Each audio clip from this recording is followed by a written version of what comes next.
So Caitlin, Art for a project, you are going to be creating a collage. Your collage is only going to be out of found papers in magazines. So you're going to have to select your subject matter, define the different types of colors that are in your subject. So for example, I have this tree landscape back here, but it's off of this picture. I just took a section of it. So in magazines, I'm going to have to find colors like yellow, a little bit of browns, mustardy-like colors, some yellow greens, dark greens, light browns, dark browns, some white, some gray, because everything is just not white. Down in here we have some grays and yellows, colors that are repeated everywhere. The easiest way to start is do one section at a time.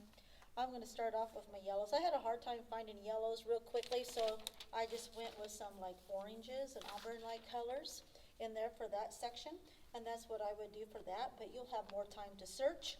Then from there, I would just collect and grab some little snap bags and put the colors in there. Since it is in collage form, you're not going to be taking large chunks, you're going to be doing small chunks. I would start with your background first, because everything moves forward. Background, then go to your next level, which might be the tree, or actually all the background. So you got your tree, you have this space back here, it has some whites in it. These are going to be like some smaller trees or shrubbery that are just coming up over the hill, and then some land with grassy, like blowing like grass. So that's why I put some directional lines in there. Some areas are going to be ripped, others can be cut, but you will be using a combination of ripping and cutting to create this design. You have to think about how it all comes together, lights and darks. So when you're selecting your color schemes, don't be afraid to have some light areas and some dark areas. Easiest way to start your collage. So this way in the background, I'm just going to take this and I'm just going to spread out my glue and do a small section at a time. All of these colors are going to overlap.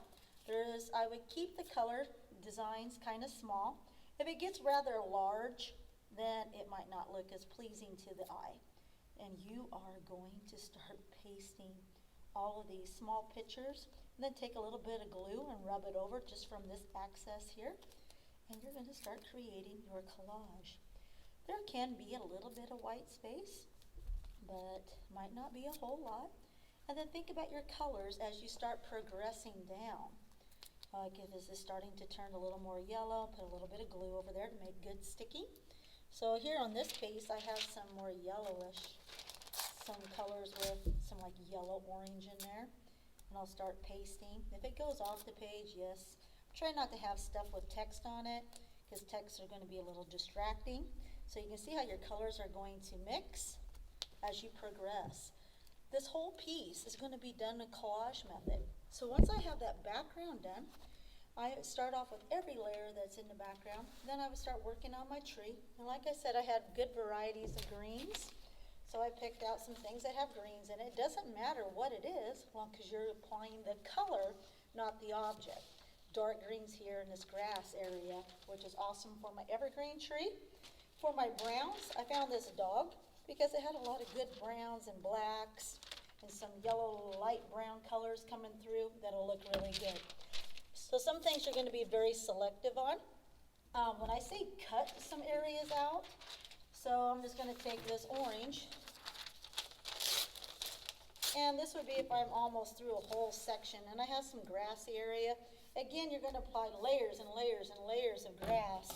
So it would be better sometimes for cutting, because some things you want a little more directional movement and just instead of just being straight lines.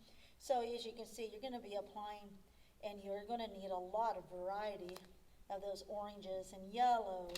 And this one, I need orange, yellow, browns, whites, all of those colors mixing together as if I was doing a color pencil and intermingling those two pieces so I can weave them all together to create this nice version for my collage and create it as realistically as possible, but it's also going to look very abstracted too.